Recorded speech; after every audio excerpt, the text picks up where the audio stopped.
میاں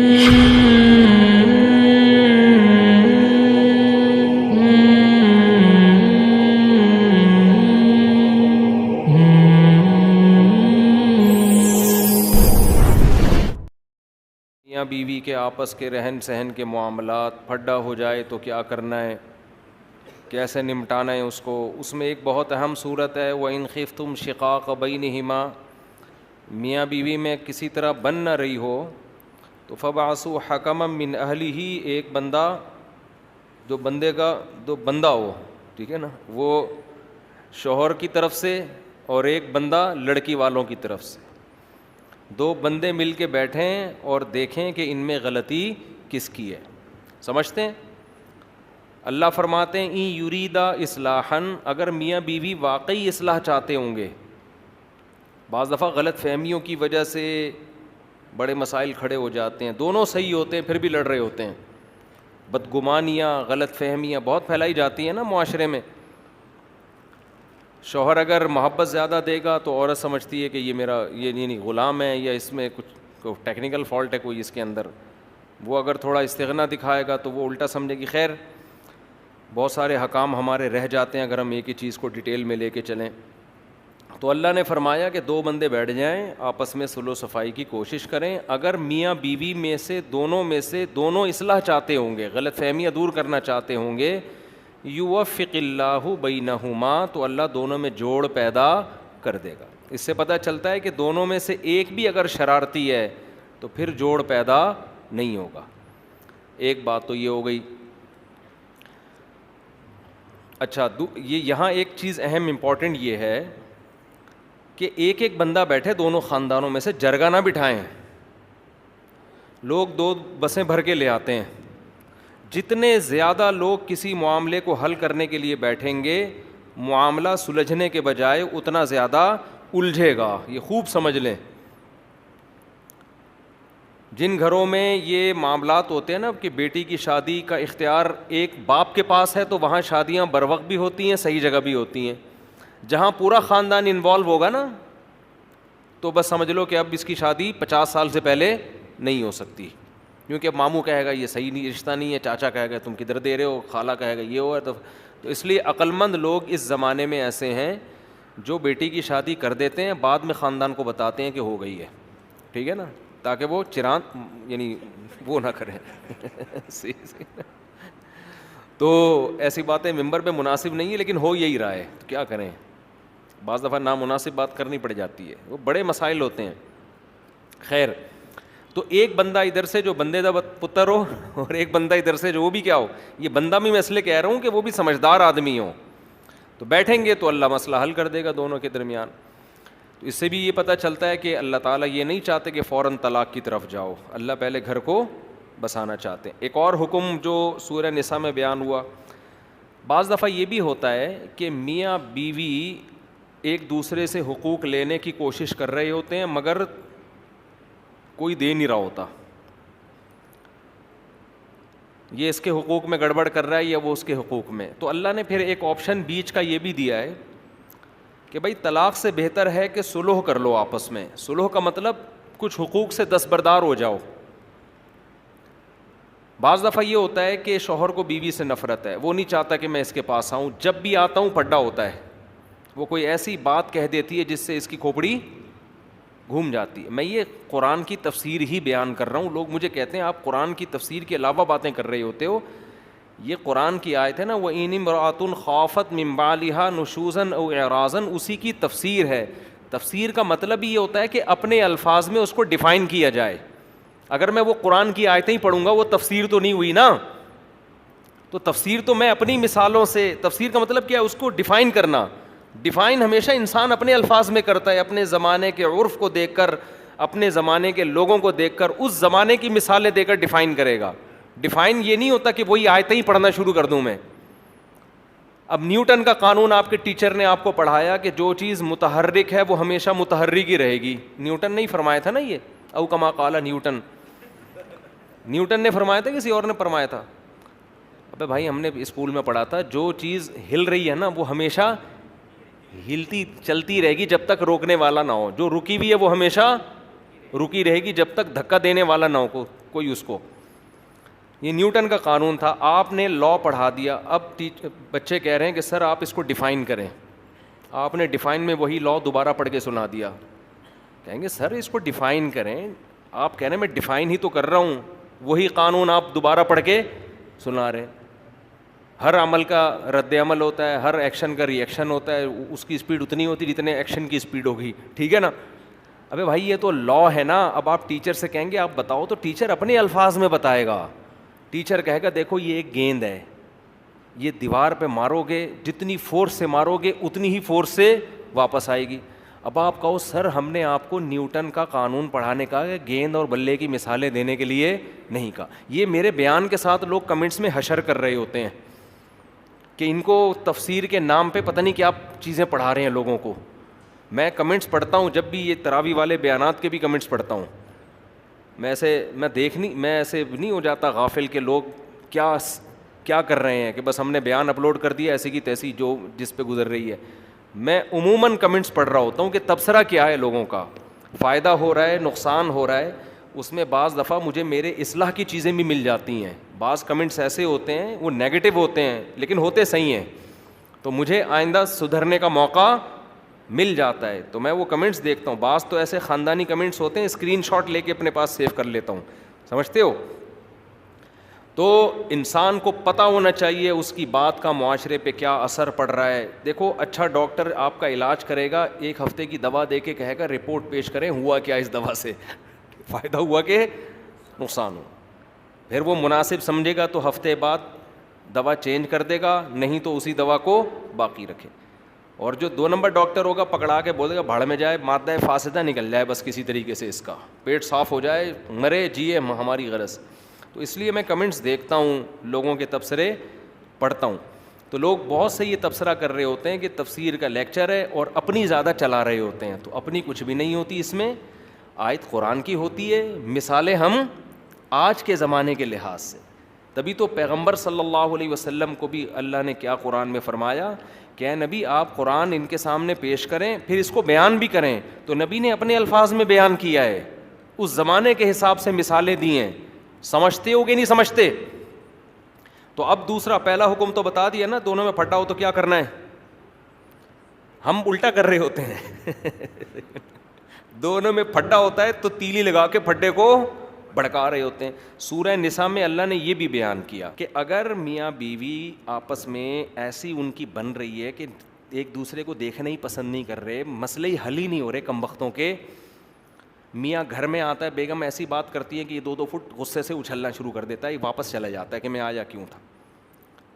یا شوہر میں کوئی ایسا فالٹ ہے کہ عورت کو وہ بالکل بھی اچھا نہیں لگ رہا, کوئی بھی وجہ ہو سکتی ہے اس کی, بدبو بہت ہے. بعض ایسے بھی میاں مارکیٹ میں ہیں, خواتین جب میں فون اٹھایا کرتا تھا بتاتی تھی ہمارے میاں صفائی کا خیال نہیں کرتے, کہتی ہیں وہ ادھر ہی پڑا رہا ہے بس اس دوسرے کمرے میں. تو کوئی بھی وجہ ہے, تو طلاق سے بہتر کیا ہے, ایک آپشن اللہ نے دیا, صلح کا راستہ اختیار کر لو, کچھ حقوق ایک دوسرے سے دستبردار ہو جاؤ. سمجھتے ہو کیا ہو جاؤ؟ دستبردار. مثال کے طور پر آپ جب گھر میں جاتے ہو, کسی کی بیوی بہت ہی بد اخلاق ہے, بعض ہوتی ہیں جب بات کریں گی آدمی کے کھوپڑی تمیز سے بات ہی نہیں کرتی, جو خواتین بیان سن رہی ہیں ان کے علاوہ. بعض دفعہ مرد ایسے ہوتے ہیں بدتمیز 1 نمبر کے, جب آئیں گے یہ ہوڑی ہوڑا شروع کر دیں گے. اب ڈر یہ ہے کہ یار اگر یہ دونوں اسی طرح چلتے رہے نا تو ان میں ڈیورس لازمی ہوگی, ورنہ یہ ایک دوسرے کو مار دیں گے جان سے. تو ایسی صورت میں کمپرومائز کا راستہ اختیار کیا جائے. کیا راستہ اختیار کیا جائے؟ شوہر یہ کہہ سکتا ہے بھائی تمہارے اخلاق ایسے ہیں, میں افورڈ نہیں کر پا رہا. جب گھر میں آؤ پڈا ہوتا ہے, اب ڈیورس دوں گا مجھے بھی نقصان ہے اور تمہیں بھی. مجھے کیا نقصان ہے بھائی, مجھے ٹھیک ہے تم خوبصورت ہو یا کوئی اچھا خاندان ہے تمہارا, مجھے مرد جب طلاق دیتا ہے تو اس کو بھی دوبارہ ملنا آسان. بد اخلاق ہے لیکن خوبصورت اتنی ہے کہ لٹو ہوئے ہوئے ہیں وہ اس کے اوپر نا, لٹو ہوئے ہوئے کہہ رہے ہیں بھائی یہ ہے. ہوا ایسا, ایک صاحب کی بیوی بڑی خوبصورت تھی, بس وہ بد اخلاق بہت تھی, انہوں نے طلاق دے دی, دوسری خوش اخلاق بہت ملی مگر ان کو پسند ہی نہیں آ رہی. وہ کہہ رہے یار وہ بد اخلاق اچھی تھی یار, کہہ رہے مجھے اچھی نہیں لگ رہی ہے بالکل. خیر ہم نے ان کو سمجھایا کہ اس کو گزارا کرو, اللہ کا شکر ہے وہ خوش ہیں, بچے بچے ہیں ان کے. تو ایسی کنڈیشن میں آپس میں کیا کیا جائے, فلا جناح علیہما ان یصلحا بینہما صلحا, آپس میں کیا کر لو, سلو. سلو کسے کہتے ہیں, کچھ حقوق لو کچھ حقوق چھوڑ دو. دوسری شادی میں عموماً اس کی ضرورت پڑ جاتی ہے. اب ایک ہمارے دوست تھے ڈیفینس میں, ان کی پہلی بیوی کیا تھی وہ میں بتاؤں گا تو وہ پکڑے جائیں گے, لوگ سمجھ جائیں گے ان کی بات ہو رہی ہے. وہ بہت ہی اعلیٰ خاندان کی, اتنی اعلیٰ خاندان میں بتاؤں آپ کو تو آپ کہیں گے واقعی یہ بہت ہی اونچا خاندان ہے, لیکن وہ پکڑے جائیں گے اس لیے میں نہیں بتا رہا. میں تو نہیں چاہتا نا کوئی رنگے ہاتھوں پکڑا جائے. ٹھیک ہے. اب کیا ہے کہ پیسہ بہت ان کے پاس, بالکل ینگ جوان آدمی. ڈیفینس ہی میں ایک خاتون ہو گئی جوانی میں بیوہ, 2 بچے بھی بیچاری کے. ینگ لڑکی 23-24 سال کی, 2 بچوں کے ساتھ کیا ہو گئی, بیوہ. ہمارے معاشرے میں کوئی سر پہ ہاتھ رکھنے والا نہیں ہوتا, سمجھتے ہو, کوئی پرسان حال نہیں ہے, زندگی برباد. یا تو وہ برائی کی طرف جائے. وہ صاحب میرے پاس آئے, کہنے لگے بھائی میں اس سے نکاح کرنا چاہتا ہوں, وہ بھی راضی ہے میں بھی راضی, لیکن اگر میرے خاندان کو پتہ چلا تو میری بوٹیاں اتنی بنائیں گے نا کہ کتوں کو بھی, یعنی اتنی بوٹیاں بنائیں گے کہ کراچی کے اگر کتوں میں ان کے, میں اپنے الفاظ میں بیان کر رہا ہوں, سب کو کافی ہو جائیں گی. وہ اتنا خطرناک ڈینجرس خاندان ان کا. میں تو کوشش یہی کرتا ہوں بھائی بتا کے کرو, مار دیں گے نا تو مر جاؤ. انہوں نے کہا واقعی مار دیں گے. بعض دفعہ تو خواتین دھمکیاں دے رہی ہوتی ہیں نا, تیری ٹانگیں توڑ دوں گی. بچوں کو ٹانگیں تھوڑی توڑتی ہیں, بچوں کو نہیں صبح شام خواتین دھمکیاں دیتی ہیں تیرے دانت توڑ دوں گی, تیری زبان کاٹ دوں گی. اب یہ تھوڑی ہوتا ہے کہ واقعی کاٹ دیں. بعض دفعہ وہ کہوں بھائی یہ نہیں ہو سکتا, تو میں نے کہا پھر کسی ایسے کو کرنے دو جو پراپر اس کے حقوق ادا کرے. انہوں نے کہا کوئی تیار ہی نہیں ہو رہا کرنے کے لیے. نہیں ہوتے تیار مرد, بیان سنتے ہیں انجوائے کرتے ہیں, پتلی گلی سے نکل جاتے ہیں بس. اب لڑکی کی ایج آہستہ آہستہ خراب ہوگی, اس کے بچوں کو سہارا چاہیے. خاندان والے بھی ہاتھ پیچھے کھینچ لیتے ہیں, کہتے ہیں جاب کرو. بس ہر ایک کے پاس اب حل کیا ہے, جاب کرو. ایسی لڑکیوں کو جاب میں خطرہ زیادہ ہوتا ہے. ہر شخص کو پتہ ہوتا ہے اس کا شوہر نہیں ہے, بیوہ ہے یا طلاق یافتہ ہے, سب گندی نگاہیں ڈالتے ہیں. ایسی شدید مجبوری میں دیکھو, یہ نارملی ایسا نہیں ہے. نارملی تو یہ ہے کہ جب کریں گے تو پراپر حقوق ادا کریں اس کے. ڈنکے کی چوٹ پہ ایسی کی تیسی, بائک کے پیچھے موسٹ وانٹیڈ لکھوا دیں آپ,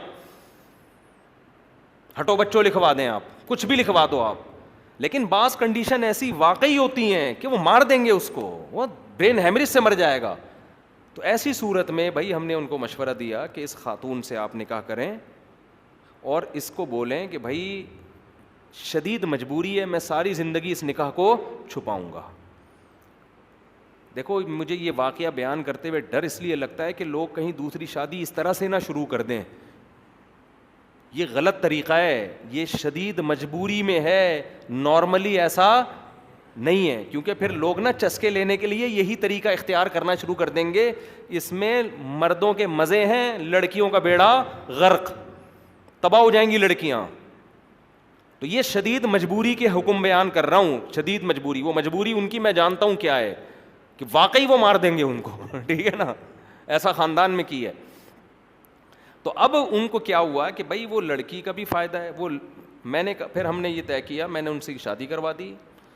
تو یہی طے ہوا کہ بھائی یہ رات میں باریاں نہیں دیں گے. یہ باریاں کب دیں گے بولو, دن میں. اور ایک اماؤنٹ انہوں نے بیوی کے لیے باندھ دیا.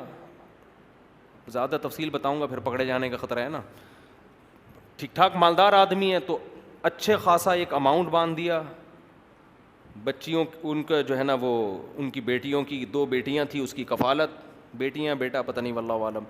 پھر اللہ نے ان کو بھی اولاد دی. تو الحمدللہ 10-15 سال سے ہنسی خوشی زندگی اسی طرح سے گزر رہی ہے. ٹھیک ہے نا. تو وہ لڑکی کو شوہر مل گیا, بچوں کا سرپرست مل گیا, مزید اولاد مل گئی. تو اب مسئلہ یہاں کیا ہوا ہے کہ یہ ہے وہ آیت جو میں سمجھانا چاہ رہا ہوں. اللہ فرماتے ہیں اگر حقوق پورے ادا کرنا کسی طرح ممکن نہیں ہے تو طلاق سے بہتر ہے یا عورت بغیر شوہر کی زندگی گزارے یا شوہر بھی بغیر بیوی کے زندگی گزارے, اس سے بہتر ہے کوئی بیچ کا راستہ اختیار کر لو. کیونکہ عورت کا حق ہے رات کی باری, اگر وہ اپنے حق سے دستبردار ہو جائے, انہوں نے پہلے بتا دیا بھائی میں رات کی باری نہیں دے سکتا کیونکہ رات جب مارکیٹ سے شارٹ ہوں گا تو پکڑا جاؤں گا میں. سمجھتے ہو کہ نہیں سمجھتے؟ تو اب کیا ہے کہ وہ اچھا جب ان کے اولاد ہوئی, میں نے کہا بھائی اس بچے کو نادرہ میں رجسٹرڈ کرواؤ اس کو. اب وہ ان کے انتقال کے بعد بچہ آ رہا ہوگا کہ یہ میرے ابا کا جنازہ ہے, مجھے بھی وراثت میں حصہ چاہیے, یہ میرے ڈاکومنٹس ہیں. سمجھ میں آ رہی ہے بات؟ اب ہر خاتون ڈیفینس میں پریشان ہوگی کہیں میرے شوہر کے بارے میں تو نہیں. ڈیفینس میں ہر عورت کا دل اب لرز رہا ہوگا کہ کہیں یہ میرے میاں کے بارے میں بات تو نہیں ہو رہی. تو ہو سکتا ہے گلشن اقبال میں ہو ڈیفینس, میں نے پیار سے کہہ دیا گلشن اقبال کو. ہو سکتا ہے کراچی میں نہ ہو, یہ اسلام آباد کا واقعہ بیان کر رہا ہوں. تو ڈیفینس کی کوئی خاتون پریشان ہونے کی کوشش نہ کریں. اور یہ دیکھو کہ اس خاتون کا گھر بھی بس گیا, برائی سے بھی بچ گئی, بچوں کو سرپرست بھی مل گیا.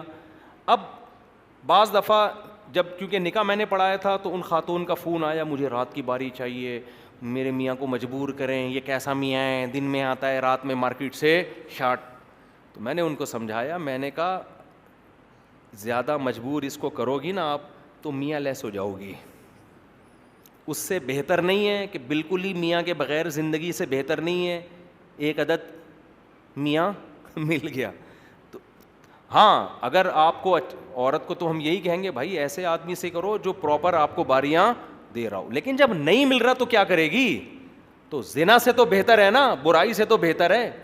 اچھا خاصا اماؤنٹ باندھ دیا منتھلی, وہ کہاں اتنا جاب کر کے کما سکتی تھی. تو یہ ہے وہ آیت جو میں آپ کے سامنے بیان کرنا چاہتا ہوں. یہ مجبوری میں جائز ہے. تو یہ شادی سے پہلے بھی جائز ہے, شادی کے بعد بھی. شادی کے بعد بھی بعض دفعہ ایسے ہوتا ہے کہ میاں بیوی میں پھڈے ہو رہے ہیں, جھگڑے ہو رہے ہیں, ایک دوسرے کی شکل دیکھنا نہیں چاہ رہے. تو پھر سلو کا طریقہ یہ ہوتا ہے کہ بھائی چونکہ شکل دیکھ کے جھگڑے شروع ہوتے ہیں تو یہ دونوں میاں بیوی بن کے زندگی گزاریں گے, ایک دوسرے کے حقوق ادا کریں گے, شکل دیکھنے پر پابندی ہے. یہ ان میں سلو کروائی جائے. میاں جب آئے گا تو منہ ادھر کر کے بیٹھے گا, اور خاتون کو یہ کہا جائے گا کہ چونکہ جب آپ بات کرتی ہیں تو پھڈا شروع ہوتا ہے تو بات کرنے کی اجازت نہیں, پرچے پہ لکھ کے دے دیا کریں, آپ پرچے پہ لکھ کے دے دیا کریں. تو ایک خاتون اور میاں بیوی کا ایسے ہی جھگڑا ہوا تھا تو بات چیت بند ہو گئی تھی. تو شوہر نے بیوی کو یہ کہا, پرچے پہ لکھ کے دیا کہ مجھے صبح 8 بجے اٹھا دینا, آفس جانا ہے میں نے. کیونکہ ہمیشہ جب بات کرتے تھے لڑتے تھے نا, تو اب پیپر پہ بات چیت شروع ہو گئی. پیپر پہ آدمی کتنی گالیاں لکھ کے دے سکتا ہے کسی کو. تو ان میں یہ طے ہوا کہ ہم آئندہ بات چیت کس طرح کریں گے, پیپر پہ. تو شوہر نے بیوی کو لکھ کے دے دیا صبح 8 بجے وہ اٹھا دینا. صبح 12 بجے اس کی آنکھ کھلی ہے, غصے میں بھن بھنا کے بیٹھا, بیوی کو پرچے پہ لکھ کے دیا, کمبخت اٹھایا کیوں نہیں تو نے مجھے. بیوی نے پرچے پہ لکھ کے دیا, تکیے کے نیچے پرچہ پڑا ہوا ہے. جب پرچہ اٹھایا اس پہ لکھا تھا 8 بج گئے اٹھ جائیں. 8 بج گئے ہیں اٹھ جائیں. صحیح. تو بہرحال طلاق سے بہتر کیا ہے, آپس میں کوئی ایسا معاہدہ کر لیا جائے, کیونکہ طلاق کے سائیڈ ایفیکٹ بہرحال زیادہ ہیں. تو اس سے بچنے کے لیے اللہ نے یہ راستے دیے. یہ نارمل لوگوں, اچھی بھلی زندگی کو خراب نہ کریں آپ, جن کی خراب ہو چکی ہے ان کے لیے کہ مزید خراب ہونے سے بہتر ہے کہ کوئی بیچ کا راستہ اختیار کر لو. یہ ایک اللہ نے حکم بیان